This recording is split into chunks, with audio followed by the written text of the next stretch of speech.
ഞാനിപ്പോൾ നിൽക്കുന്നത് കോട്ടയം ജില്ലയിലെ പേരൂരുള്ള മർത്യശൂന്യമ്മയുടെ ആഗോള തീർത്ഥാടന കേന്ദ്രത്തിലാണ്. ഞാൻ വന്നപ്പോൾ ഇവിടെ ഒരു കല്യാണം നടക്കുന്നുണ്ടായിരുന്നു.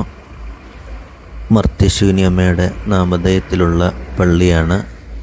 അമ്മയും മക്കളും ഗുരുവായ ഏലിയാസറുമാണ്.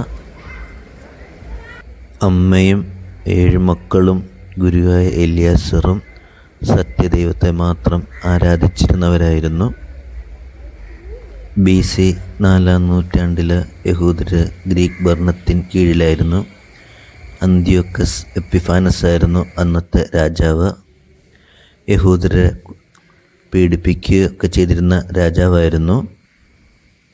ദേവാലയത്തിൻ്റെ അകത്ത് പ്രവേശിക്കുമ്പോൾ ഒരു ദിവ്യ അനുഭവമാണ് അനുഭവപ്പെടുന്നത്.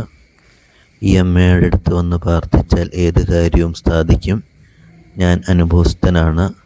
പ്രാർത്ഥിക്കുന്ന കാര്യങ്ങൾ അമ്മ സാധിച്ചു തരാറുണ്ടായിരുന്നു.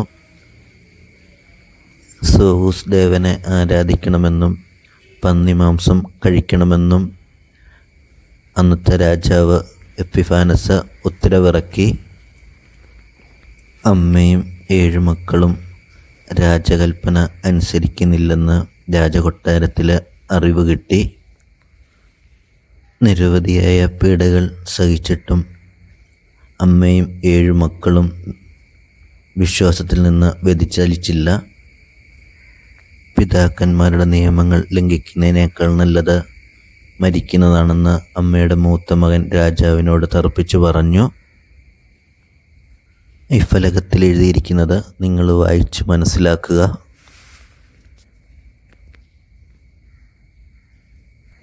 സേവൂസ് ദേവനെ ആരാധിക്കുകയും പന്നിമാംസം കഴിക്കുകയും ചെയ്യുകയാണെങ്കിൽ രാജകൊട്ടാരത്തിൽ ഉന്നത സ്ഥാനം തരാമെന്ന് പറഞ്ഞ് രാജാവ് വാഗ്ദാനം ചെയ്തു.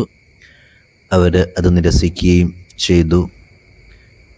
അങ്ങനെ 7 മക്കളെയും തിളയ്ക്കുന്ന എണ്ണയ്ക്കകത്തിട്ട് അവർ കൊന്നു. പിന്നെ അവസാനം അമ്മയും ഗുരുവായ ഏലിയാസറയും അങ്ങനെ തന്നെ ചെയ്തു. ആഗസ്റ്റ് 1-നാണ് അമ്മയുടെയും 7 മക്കളുടെയും ഗുരുവായ ഏലിയാസറിൻ്റെയും തിരുനാൾ. ജൂലൈ 24 മുതൽ പ്രാർത്ഥന തുടങ്ങി. അമ്മയുടെ അടുത്ത് വന്ന് നമ്മൾ മാധ്യസ്ഥം യാചിച്ചാൽ പിതാവായ ദൈവത്തിൽ നിന്നും അമ്മ ആഗ്രഹങ്ങൾ നമുക്ക് സാധിച്ചു തരുന്നതാണ്.